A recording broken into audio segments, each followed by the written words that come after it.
Listo, ahí estamos.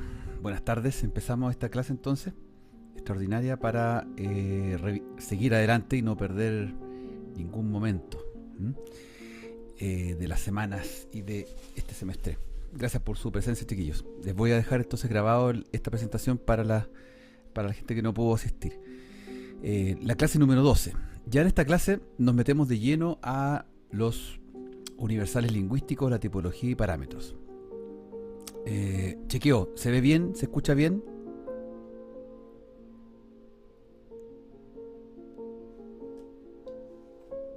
Sí. ¿Sí? Ok, bien. Vamos a ver, había un ejercicio inicial, más bien, el ejercicio final de la clase anterior, que se los había entregado para que lo pudiesen mirar, el malayo indonesio.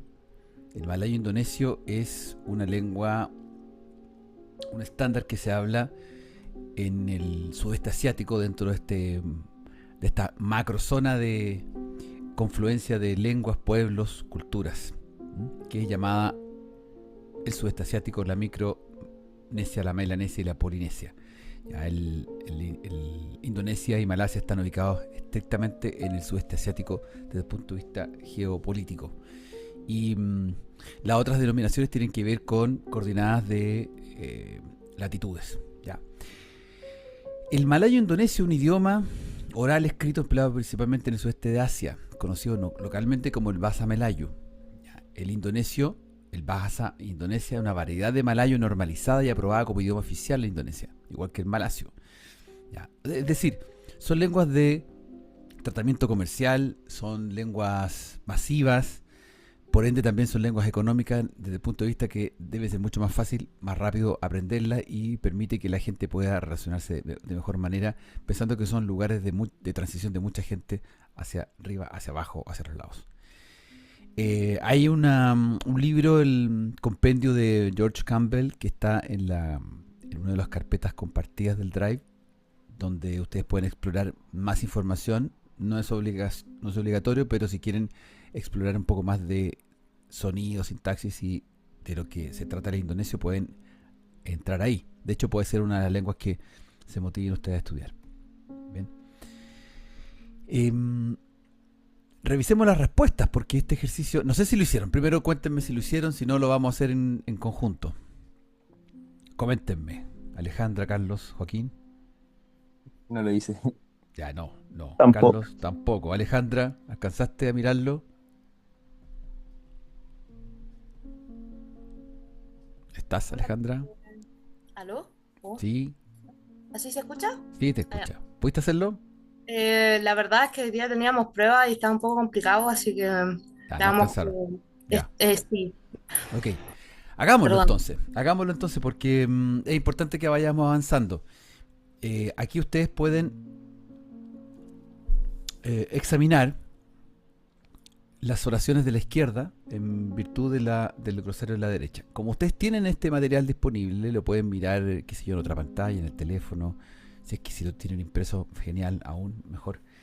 El punto está en que vamos viendo cuáles son las categorías que hay en cada uno de los componentes. Entonces, en honor al tiempo y el desarrollo, voy a proponer yo una manera de analizar y ustedes síganme, por favor. Si no entienden, me paran, o si hay alguna pregunta que hacer, alguna observación, por favor.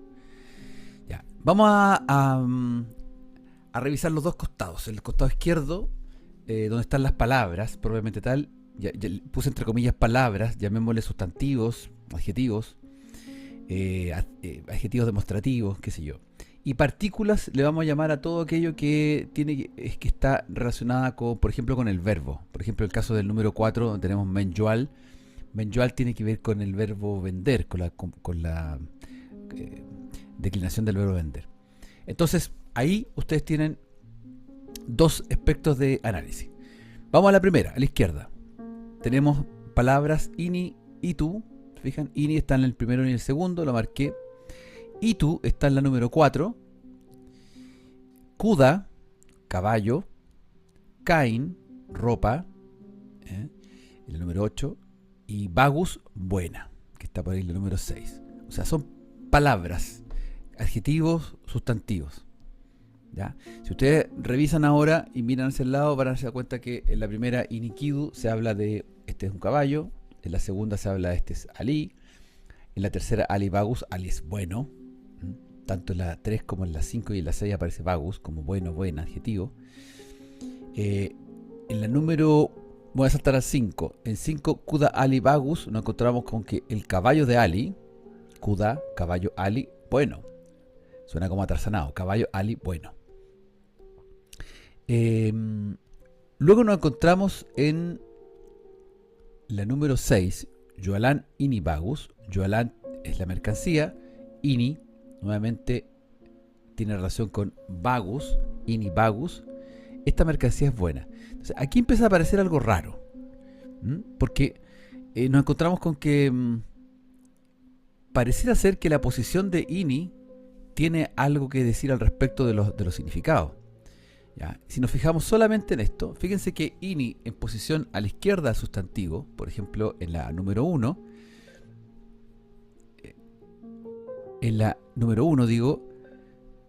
nos encontramos con que al estar a la izquierda, este determina a caballo, Ini Kuda. Y luego nos encontramos con que en la número 4, Kuda está a la izquierda de Itu. O sea, tenemos sustantivo Kuda y al lado Itu en la posición derecha. Después nos encontramos en la número 7 con Kuda Ini. Kuda a la izquierda, Ini a la derecha. Entonces, la pregunta aquí es que, o la observación más bien, es que la posición de Ini e Itu es relevante. De alguna manera es relevante porque por algo está en esa posición y por algo está significando cosas distintas. ¿Hay alguna idea así intuitivamente que les llame la atención sobre este elemento posicional? Número 1, Ini Kuda, este es un caballo, Ini Ali, este es Ali. Pero si vamos a las 7, solamente con Ini, Kuda Ini. Ahora, caballo este. ¿Podríamos ¿Aló? ¿Se me escuchan? Sí, te escucho. Lo que a mí se me ocurre es lo que hemos mencionado la otra vez. Diego, está en. Sí, Ya, estás con sí, Alejandra. Perfecto. estamos los dos acá. Ya, listo. Bueno, recordar lo que hemos dicho la otra vez, es que junto a la oración 7 era una oración pasiva, tal vez tenga que ver con eso. Ya, podría ser que tienen que Se ver me con ocurre eso eso. así como a simple vista. Ya, a simple vista, bien. Bien, a ver, vamos a otra pista. La número 4 dice Ali Menjual Kuda Itu. Ali, que es nuestro personaje, vende Menjual. ¿Y qué es lo que vende? Vende ese caballo, vende Kuda Itu. Kuda Itu. Fíjense, comparemos esa ahora, Kuda Itu con por ejemplo, con la primera, Ini Kuda. Supongamos que fuera, porque parece ser que Itu e Ini son palabras que tienen que ver con ese, este. O sea, serían como nuestros adjetivos demostrativos. Entonces, podría ser que la 4 dijera Ali Menjual Kuda Ini. Ali vende este caballo. Y ya sería algo distinto con respecto a la número 1. ¿Qué les parece ahí? Repito, la número 1, Ini Kuda, este es un caballo, versus la 4, que es Ali vende este caballo. Puede ser que haya algo relevante ahí, escondido, porque el verbo ser está presente en la número 1, 2, pero en la número 4 no está presente el verbo ser. Está el verbo vender. ¿Tendrá que ver el verbo? No sé, pero tal vez como el objeto directo Ajá. o El algo objeto así. Es directo. que cuando es Itu dice, no sé cómo explicarlo, pero cuando es Itu dice ese caballo y cuando dice Ini es este caballo o no. Ah, no También, sé. sí. Pero el Sí. verbo es. Está el verbo es. Fíjense que en la 4 está verbo vender, menjual, presente. Pero en la número 1, 2 y 3 no está el verbo ser. No hay una marca de verbo ser. ¿Tendrá algo que ver con eso?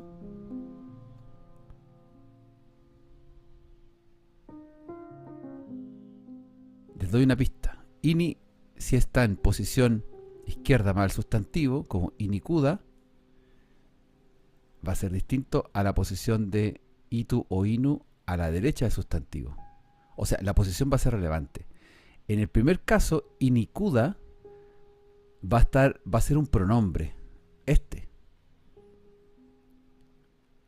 En cambio, en la segunda posición va a ser un adjetivo demostrativo. O sea, parece ser que en la número 1 y 2, esta sería la primera hipótesis de esta observación. Parece ser que en el número 1, 2 y 3, el verbo ser está omitido. Y podríamos decir que en la número 1 y 2 en particular, o tomemos solo la 1, inicuda, este es un caballo, ese verbo ser estaría subentendido por la posición a la izquierda de ini con respecto a cuda. En cambio, al estar, por ejemplo, en la 7, ini a la derecha de cuda, ya no va a poder ser interpretado como este es un caballo, sino que va a ser este caballo, caballo este. Cuda ini va a ser caballo este. Y lo demás es otro contexto, es vendido por Ali. Pero esa es la primera relación que habría que prestar atención, chiquillas, chiquillos. ¿Se entiende? ¿Preguntas o quisieran hacer alguna observación? Ya que lo estamos viendo por primera vez en conjunto. Germán, ¿alguna pregunta, observación? Carlos, Joaquín.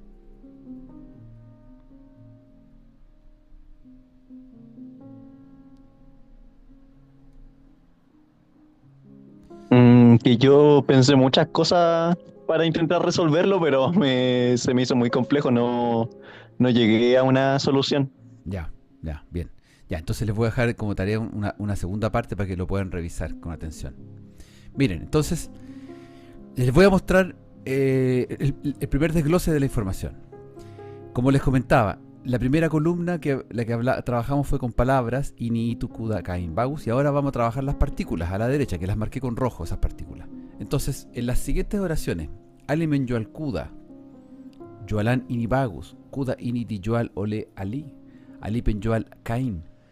Ahí está la partícula base, yoal. ¿Se fijan?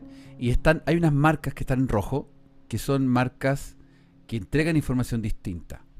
Entonces, el ejercicio nos pregunta lo siguiente. Ahí marqué la glosa en español. La puse, ¿ya? Menyoal significa vende, yoalán mercancía, di yoal vendido. En este caso, vendido por. Y penyoal vendedor.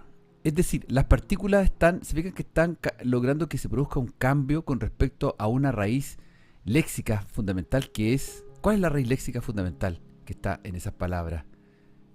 En esas 4 palabras, menyoal, yoalán, diyoal, penyoal.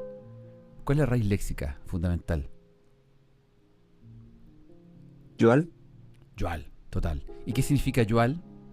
Teóricamente, ¿qué significaría yoal? Vender. Vender, la sensación de venta. Es algo de vender, de venta. Que claro, no es estrictamente vender ventas, digamos, es la noción, porque cuando se materializa en palabras, ya vemos que necesita una partícula especial para, en el primer caso, menyoal ser un verbo, como vende, ali vende, tercera persona, o yoalán es mercancía, o sea, la venta, la cosa que se vende. Diyoal es vendido, o sea, también está en verbo, y penyoal ya un vendedor, es un sustantivo actor, agente. Fíjate, entonces, acá podemos constatar que en esta lengua tenemos los mismos mecanismos que conocemos de otras lenguas con las que estamos familiarizados. Es por eso que el ejercicio nos pregunta, no hace una pregunta, por eso está entre signo de interrogación. ¿Hay morfemas inflexivos? ¿Hay morfemas derivativos? ¿Ya? Inflexivos, recuerden que tiene que ver con que un morfema cambie al verbo. Y los derivativos tienen que ver con el cambio de categorías gramaticales, cuando cambiamos sustantivo-adjetivo, adjetivo-sustantivo, esas típicas cosas. ¿Ya? Y la inflexión es la conjugación del verbo. Entonces, tenemos en este momento, en la sección de partículas a la derecha de la pantalla, expresiones que tengan que ver con inflexión verbal y otras con derivación de palabras. ¿Qué piensan al respecto?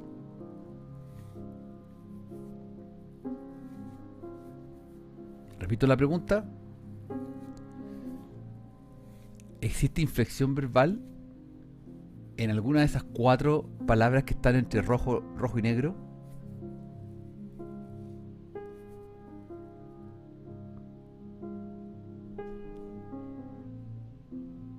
¿Sí o no? Perdón, me salí del compartir. Creo que, bueno, inflexivo era que era para conjugar los verbos. Claro, Ya diría que ay, lo saco. ahí está, ahí volví. El, el men de menjual y el di de dijual. Eso. El Según yo, men, esos dos serían inflexivos. ya, el men de Porque el mensual. men asumo que, bueno, será la conjugación para la primera persona. O sea, no, sería tercera persona. Tercera persona, sí. Ahí está en pantalla. Y El el men sería tercera di, persona. bueno, no sé cuál sería esa exactamente, Claro, pero... ay, ¿cuál es esa? Vendido. Ah, pero Vendida. el que sería equivalente a vendido. exacto, sí, sí, sí. Es la pasividad, el participio. Eso, el Exacto, el participio. participio, claro. Ahí tenemos, ahí yo lo puse en pantalla. El men como tercera persona singular que vende y el di como pasividad, como elemento del participio. O sea, ahí cada una de esas partículas está actuando como elemento verbal, o sea, como una inflexión, al ponerse al lado de la palabra base yual. En cambio, en las otras dos, en la derivación, nos encontramos con que yual está eh, en conjunción con pen, que produce que la noción de la venta sea agentiva, es decir, se transforma en un vendedor, en un actante. Y yual con an se sustantiviza la noción de vender a la idea concreta de mercancía. De tal forma que podemos ver la economía de esta lengua, que el proceso morfofonémico nos muestra que partículas identificadas morfemáticamente distintas están cumpliendo una función léxica de base y con 2 funciones tanto de morfemas de flexión de verbo como morfemas de derivación. De tal manera que es muy similar a los procesos que tiene cualquier lengua. El español hace lo mismo. De hecho, cuando nosotros miramos acá estas traducciones, podemos ver que si bien no es un matching 1 a 1, sí podemos entender que hay una lógica detrás de la derivación y la inflexión, como procesos que son universales en las lenguas. Ya, esa es la primera parte del ejercicio. ¿Mm? Eh, yo les voy a dejar entonces, como segunda parte del ejercicio, esto que está acá, para que lo revisen, lo hagan, para que tenga sentido, para que puedan hacer la traducción al inglés de las expresiones, la traducción al malayo indonesio, las otras expresiones, etcétera. ¿Ya? Porque es importante que lo alcancen a hacer. ¿Mm?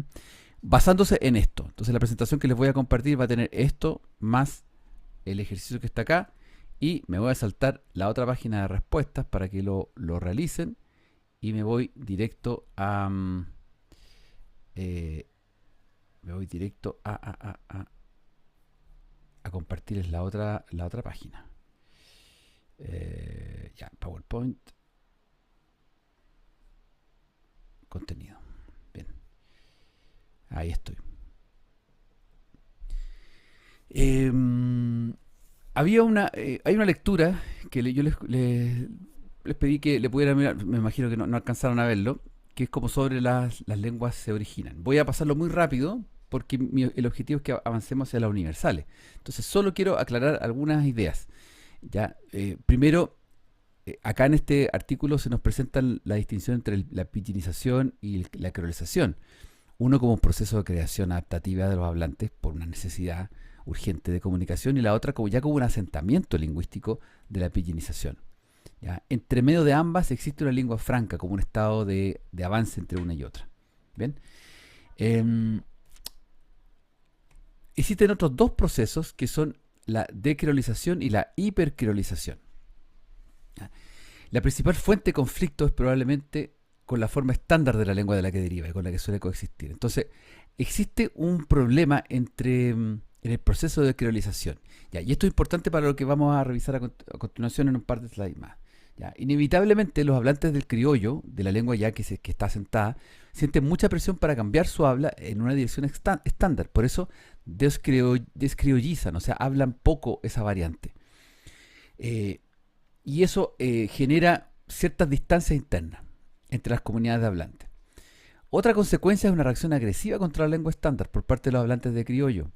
Es decir, si yo, por ejemplo, estoy en Haití y hablo criollo de Haití, tengo una cierta adversión o mala adversión a quienes hablan la lengua estándar, que puede ser el francés u otra lengua. De tal manera que se producen conflictos étnicos, conflictos de comunidades, netamente por quién habla qué variante. Ya. Y por ende, existen otros procesos como la hipercriollización, como tratar de hablar una forma pura.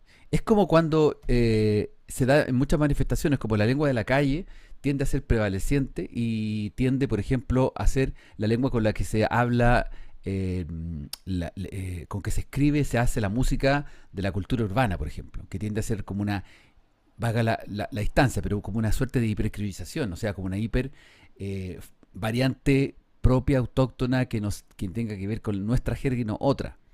Ya, este ejemplo se tornó lamentablemente e históricamente patente en la historia reciente del afroamericano en Estados Unidos, por todo el fenómeno de la persecución a la cultura afroamericana y particularmente todo lo que costó salir de las etapas de esclavitud y de los derechos de las personas. Bueno, en términos concretos, existen dos teorías opuestas que explican el origen de los pidgin y los creolés, que pegan muy fuerte en torno a las variantes lingüísticas que existen en el mundo, ¿ya? Y si ustedes le prestan atención a mundos particulares, como el sudeste asiático o asiático netamente tal, van a encontrarse con algunas reflexiones en torno a estos temas. Ahí les dejé una nota al pie etimológica sobre el pidgin, que proviene de la pronunciación china business. Al ser más pronunciado el business quedó como el pidgin, como una suerte de término común.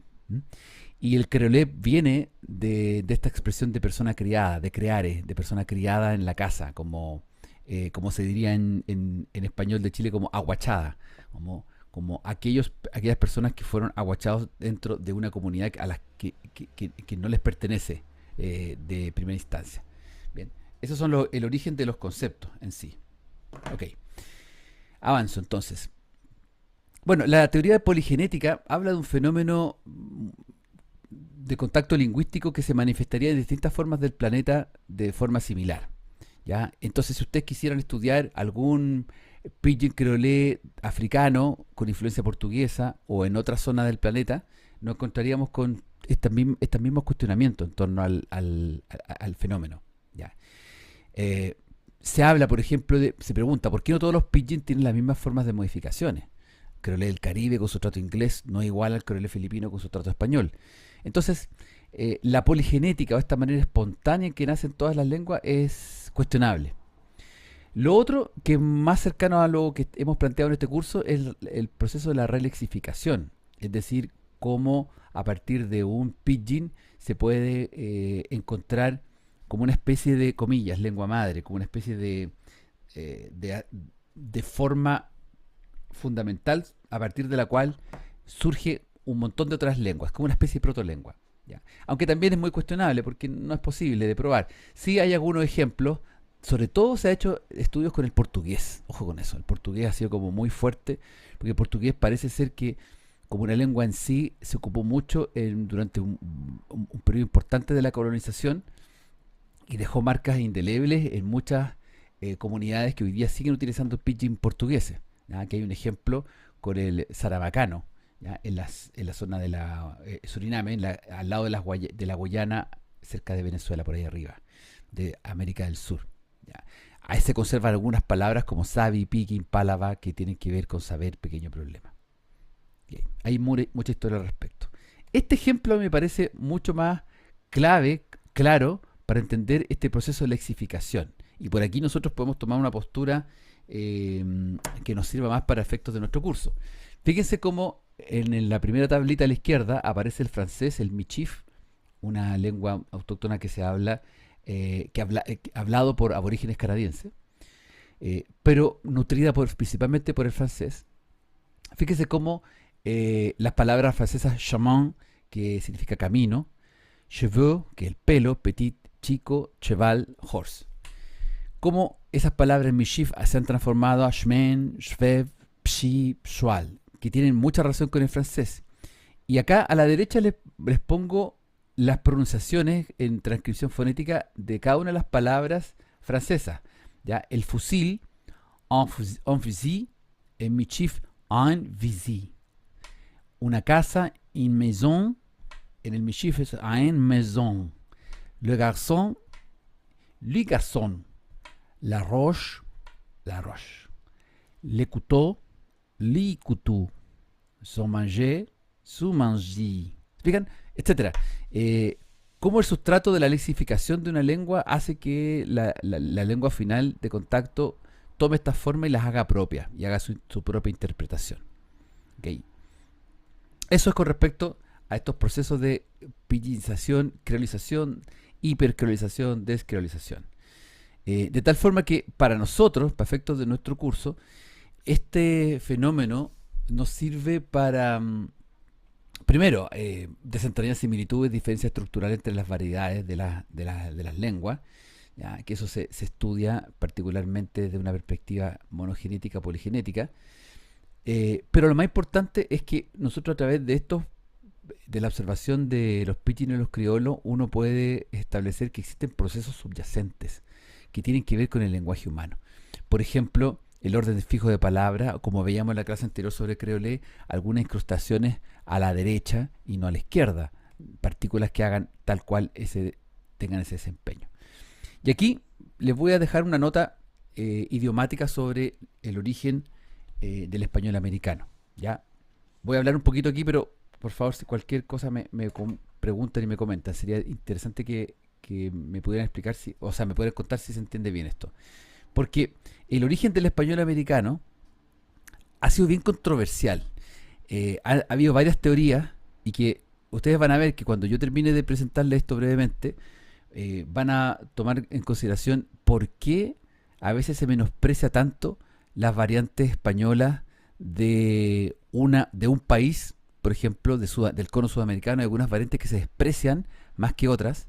O bien, internamente, en nuestra propia habla española de Chile, nosotros despreciamos, no que nosotros lo hagamos, sino como comunidad hablante, se miran menos algunas expresiones o algunas manifestaciones lingüísticas del mismo español en virtud de otras. ¿Ya? Y aquí está la explicación de por qué ocurre eso. ¿Ya? Bueno, en el trayecto histórico, la primera teoría, el alemán avecindado en Chile, que fue el fundador de la escuela del Departamento de Lingüística de la Universidad de Chile, Rudolf Lenz, planteó en algún momento que el español tenía una larga, el español de Chile tenía un fuerte asidero en lo autóctono de las lenguas vernáculas del territorio, en particular con el araucano, decía. Ya, como que el chileno era una lengua española hablada con sonido araucano. Ya, esa idea fue una idea muy generalizada desde 1890 hasta 1950, muy adentrado. ¿Ya? Y es por eso que hay muchos resabios culturales sobre, por ejemplo, una de las cuestiones por las cuales no se valida tanto el español de Chile, que se habla mal porque se le atribuye que es hablado por un mestizaje que tuvo una gran influencia de la zona central de Picunche fundamentalmente y zona sur de Araucano. ¿Ya? Fíjense, esa es una tendencia. Rolfo Lenz fue un prestigiado lingüista alemán que se aficionó en Chile, hizo muchas cosas, pero él trató de explicar este fenómeno de la manera que le parecía fonológicamente más plausible. Que haya caído en desgracia en el sentido de que sea prejuiciosa es otro tema. O sea, las teorías se plantean y hay gente que las manipula para su comodidad. La segunda teoría interesante es la de sociolingüistas centroamericanos. Famosa teoría de Pedro Enríquez Ureña. Él fue muy famoso al plantear que existiría ciertos rasgos autóctonos americanos, ¿ya? Y que provienen de una base amerindia. Esto es mucho más panamericano, probablemente tal. Y la idea es que la base del español americano es fruto de un proceso de nivelación autóctono, que hay un componente indígena fuerte, pero hay andaluz. Esta es la manera más moderna de aproximarse en esos momentos desde acá, desde Sudamérica, al fenómeno, a explicar este fenómeno. Pero no fue hasta la teoría andalucista del norteamericano Peter Boyd Bowman que tuvo acceso a los registros documentales de las Indias, a todo el listado de pasajeros a las Indias. O sea, pudo ver quiénes fueron los que llegaron realmente de España a México entre 1560 y 1570 por un lado, y después en una seguida de otros años más. Y los porcentajes que sacó, que obtuvo de este descubrimiento fueron fascinantes en su momento, porque de hecho esto patrocinó inmediatamente otra idea, que el sustrato español proviene de Andalucía. Entonces, ustedes dicen, ¿qué tiene que ver con los pidgin y los creolés que estamos hablando? Esa sería la primera pregunta. Bueno, la idea de esto, fundamentalmente, es que el sustrato del español de América tiene una fuerte influencia, la teoría es que tendría una fuerte influencia de sustratos indígenas. Existirían, según lo que plantearon algunos autores, que existiría una fuerte tendencia de una manifestación del español, una versión del español americano con esta fuerte tendencia. No llegó a establecer unas lenguas nuevas por fenómenos de control y otro tipo de fenómenos que bueno, son ampliamente conocidos y que derivaron finalmente en la independencia de las naciones del cono sudamericano. Pero todo lo que apareció, todos esos fenómenos que aparecen ahí, muestran que sí hubo intentos de generar nuevos elementos lingüísticos a partir de estos contrastes. Por lo tanto, hablar del origen del español americano tiene mucho que ver con los pidgin y los creolés intermedios que sí deben haber existido en ese momento. ¿Okay? ¿Pregunta al respecto? ¿Se entiende lo que acabo de plantear?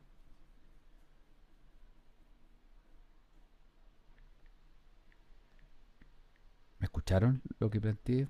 ¿Alguna pregunta, duda?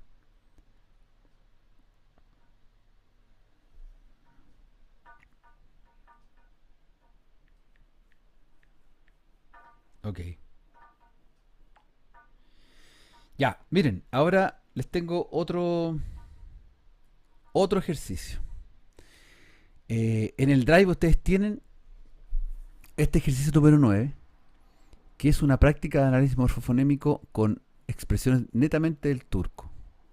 Fíjense ese listado. Esto va a resultar mucho más sencillo tal vez que el otro, que implicaba oraciones más extensas. Acá nos encontramos con estas expresiones que pudiesen tener, o sea, no pudiesen tener, tienen una interpretación desde el punto de vista netamente morfofonémico. O sea, tenemos elementos identificables que cumplen ciertas nociones. Por ejemplo, si vamos al primero, que dice él, eso significaría the hand, la mano. En cambio, eyer o eler significaría manos. Después, el jim significaría mi mano. Pues ev, the house. Ahí pasamos a otra. ¿Se fijan? Tenemos un trío, las tres primeras, que tienen relación con mano. Luego, la 4 y la 5, que tienen relación con casa.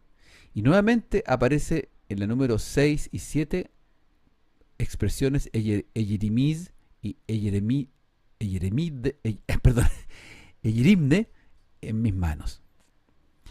Es decir, existe acá un elemento base y elementos satélites que van entregando la información gramatical necesaria para significar cada una de las expresiones que está entre comillas. ¿Cómo se ven capaces de hacer esto?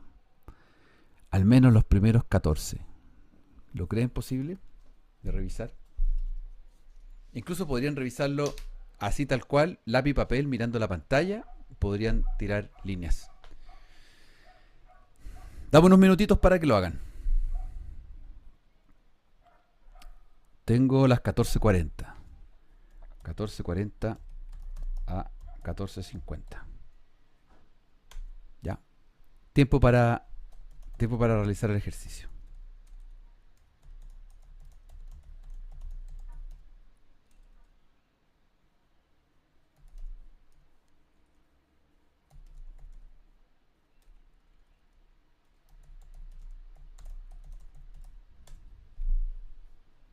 Desde ahora ya, chiquillos.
Bien, estimados, estimada, ¿cómo están?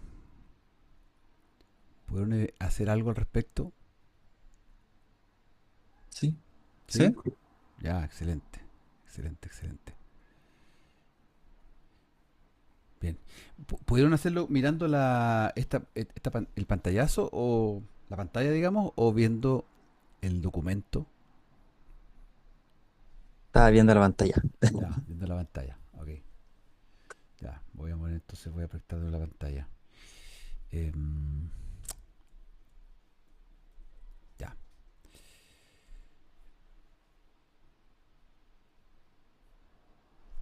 perdón. A ver, ahí está. Am, ahí está la pantalla.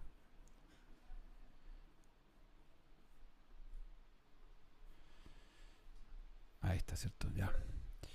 Bueno, ahí pueden apreciar que tenemos las expresiones. ¿Lograste, Joaquín, por ejemplo, tú lograste sacar de acá, identificar las partes? Sí, varias. Al Varias menos de partes. las 14, de la fila de las primeras 14, Ya, con las que podía comparar ahí, porque habían dos casos que tendría que haber comparado con las siguientes filas, me imagino, ya, claro. para Sí, comprobar si eran así. exacto. ¿Cuáles fueron las que identificaste? Así, Que el nombras nomás. Nómbralas er, primero, las partes. con la finalidad hace que el sustantivo se pluralice. Ujú. El Ah, im lo transforma, le agrega el pronombre posesivo en primera persona. claro.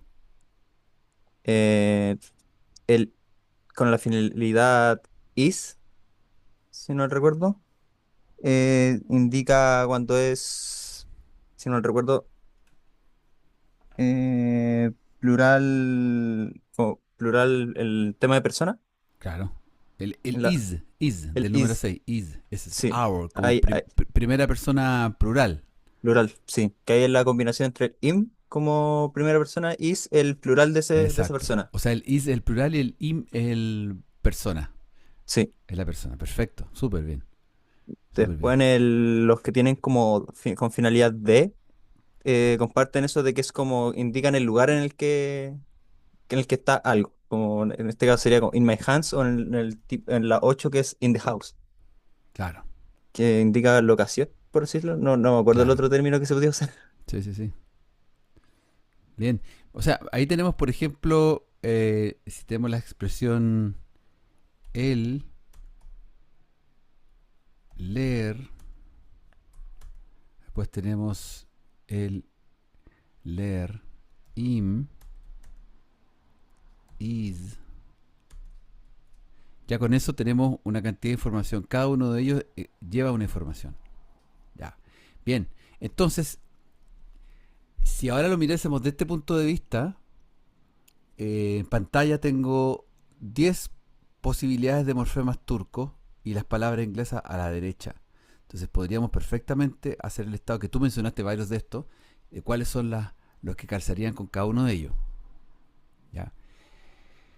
Voy a poner como revisión el ejercicio. Ya dada digamos, la naturaleza de la sesión, voy a dar acá mostrar los elementos que aparecerían como los morfemas turcos correspondientes mirando a la izquierda en la panorámica. El primero, tal cual, el, que habla del mano o la mano. Nosotros decimos la mano, no decimos mano sola, sino que le ponemos un artículo. En este caso, el turco no necesita el artículo indefinido el o la, sino que, digamos, se subentiende, por eso está entre paréntesis. Luego, F tiene que ver con casa, o sea, tenemos dos raíces léxicas sustantivas, que es el y F, respectivamente mano, casa. Luego el morfema de pluralización, que es leer, que aparece en la número 2 con leer, hands, tal cual lo mencionó Joaquín. Luego la pertenencia, my, me, que es el im, que aparece en el número 3 en my hand.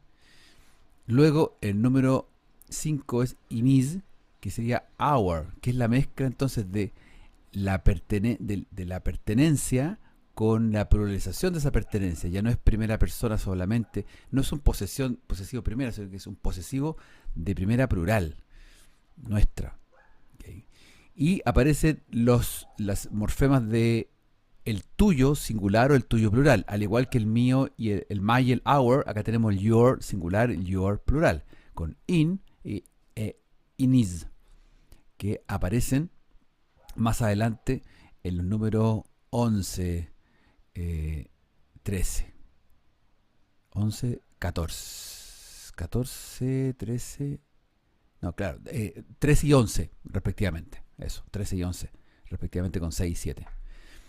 Luego está el to, que ese es el lugar, in, la preposición, y el from, desde donde proviene. ¿Ya? Entonces, este ejercicio nos muestra cómo una lengua, a diferencia de la otra lengua que vimos anteriormente, el malayo indonesio, que tiene una semejanza más estructural a la nuestra en términos que tiene conjugaciones, declinaciones, acá nos encontramos con una lengua que tiene partículas, utiliza una serie de partículas para entregar diversa información, lo que nosotros no hacemos habitualmente, porque está muy solapado o sobrepuesto una sobre la otra las categorías en el español. Por ejemplo, esto se llama la amalgama en el español, que provoca un tipo de síntesis bien particular, de tal forma que una misma vocal, por ejemplo, la vocal A puede significar singular y puede significar femenino también. Entonces, eso acá no se aprecia, sino que aquí se está apreciando que hay un morfema en particular que está indicando la noción correspondiente. ¿Ya? Entonces, en la letra B y la letra C, el ejercicio nos plantea que según esta muestra, cuál es el orden de los morfemas. Y basándose en el análisis, cómo traduciría las siguientes expresiones al turco. Entonces acá yo, chiquillos, voy a dejarles otra tareita cortita basándose en este cuadro que está compartido ahí. ¿Ya? Entonces tendríamos la primera con respecto la primera sería con respecto al malayo indonés, resolver lo que yo les voy a dejar ahí en la presentación, en el PDF, y del morfema turco también, la última B y C. Yo pensé que podíamos avanzar un poquito más, pero bueno, aquí vamos a lo siguiente, que es el siguiente ejercicio que voy a dejarles como tarea para que lo vean con atención. Vamos a aprovechar que no nos vamos a ver hasta la próxima semana, el próximo viernes, está harto tiempo, así es que me van a disculpar, pero les voy a dejar algunas tareitas. Ahora, esto es súper rápido y entretenido en la medida en que lo van agarrando. Si tienen algún problema, alguna duda, por favor, me escriben sin dudas. ¿Ya? Este ejercicio número 10 es el persa coloquial moderno, es decir, persa hablado, no es el persa escrito. Lo que tenemos acá no es la escritura alfabética del persa, sino que estamos ocupando transcripciones fonológicas. Por ello que se van a encontrar con el fonema sh, representado por el sonido sh, ¿ah? Que aparece de arriba, la X como el sonido J, y la AE, que es un sonido como una A abierta, como similar a cat. ¿Ah? Si fuera más british sería cat, mucho más abierto. Pero es un cat, más American English. ¿Ya? Cada una de estas expresiones, man mehunam, yo estoy leyendo, shoma ketab mehunin, you are reading a book, shoma ketabro nehundin, you didn't read the book, man ketab nehunam, I am not reading a book, man nehundaemesh, I didn't read it, shoma hundinesh, did you read it, and shoma hundinesh, you read it, en past tense. Ese past tense indica una información importante. Entonces acá la idea es que ustedes sigamos practicando. Nos encontramos con otro tipo de lengua distinto al turco que estaba anteriormente, porque acá tenemos oraciones que son muy parecidas a lo que uno escribe en una lengua indoeuropea, o en particular lengua romance, porque el persa es indoeuropeo también. Y acá la tarea es traducir al persa, primero, poder descifrar cuáles son todos los morfemas que aparecen acá, Digamos, a mano derecha ustedes ven que tenemos pronombres, tenemos verbos en acción, hay negación también, hay objetos directos, por ejemplo, did you read it? ¿Ah? Ahí hay un elemento que es un objeto directo en pronombre. Y también tenemos en objeto directo también explícito, como a book, you are reading a book. Hay objetos directos. Por lo tanto, tenemos una oración. Tenemos oraciones acá. Eso es lo interesante de este ejercicio. Entonces, una vez que se despeja esta primera ecuación, que es decir, cuáles son los elementos que aparecen acá morfemáticamente distintos, el ejercicio pide que traduzcamos al persa la expresión you aren't reading it. ¿Ya? Y luego pensar, resolver, imaginar cómo supondríamos que se hacen las formas de preguntas si no en el persa coloquial. Después, considerar esta muestra adicional para explicar si existe gramaticalidad o no. En todos los textos, todas las corpus de todos los muestreos siempre se van a encontrar con expresiones que tengan un asterisco. Cuando aparezcan estas expresiones con asterisco es porque son gramaticalmente incorrectas. Es como que si dijéramos, por ejemplo, nadie vino nunca para acá.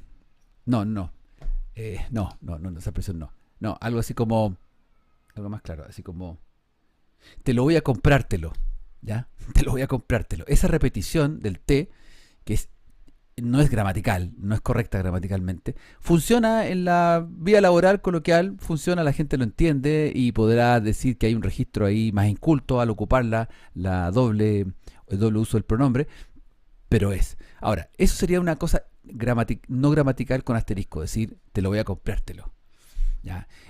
Eso mismo podría ocurrir acá, ese mismo tipo de fenómeno. No es exactamente la repetición de un complemento indirecto o directo, sino que es algo que no está funcionando gramaticalmente en la 8 y que en la 9 sí, y que ustedes pueden explicar a partir de la información que ya dedujeron de este ejercicio, pueden explicar de qué se trata esto que está aquí.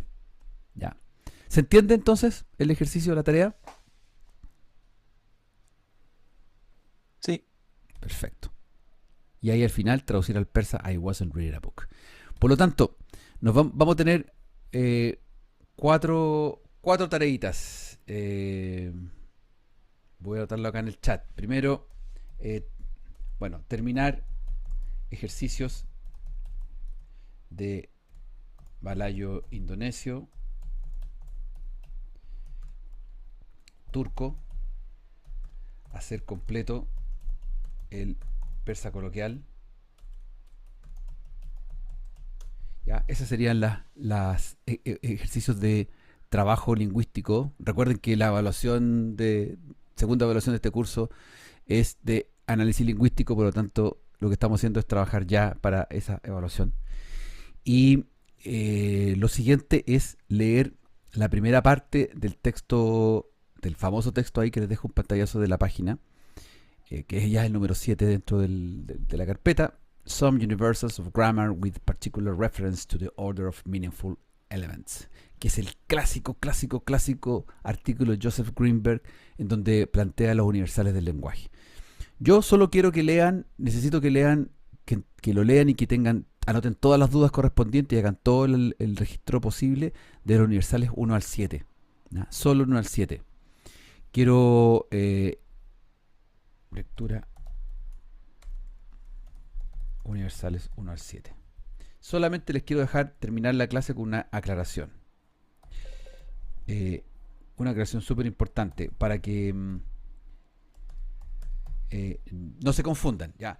Estamos hablando de Greenberg ahora. ¿Ya? Hablamos de la gramática universal de Chomsky, que es una teoría innatista, que lo que hace es presentar la predisposición innata de los seres humanos para adquirir lenguas, porque existirían ciertas propiedades innatas en nuestra mente. Por eso la gramática mental y por ende la gramática universal que se podría inferenciar a partir de la gramática universal. Pero Greenberg hace otra cosa. Greenberg va a un enfoque empírico, hace una cosa distinta, que fue lo que a Chomsky le criticaron que no hizo. Él va a terreno, va a descubrir patrones lingüísticos en lenguas de verdad.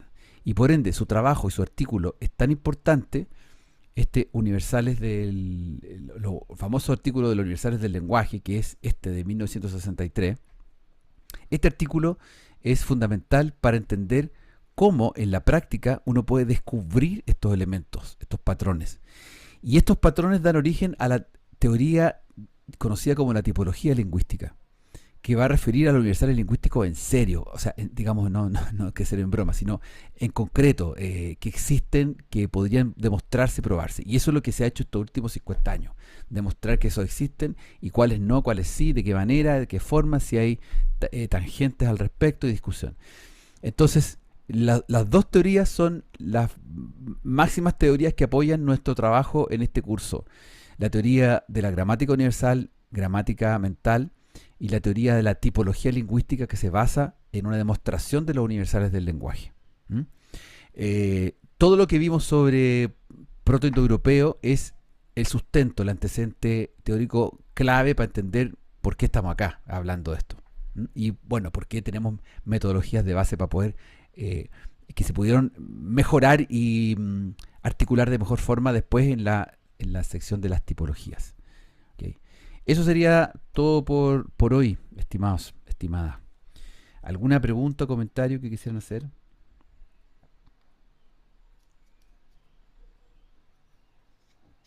¿Nada?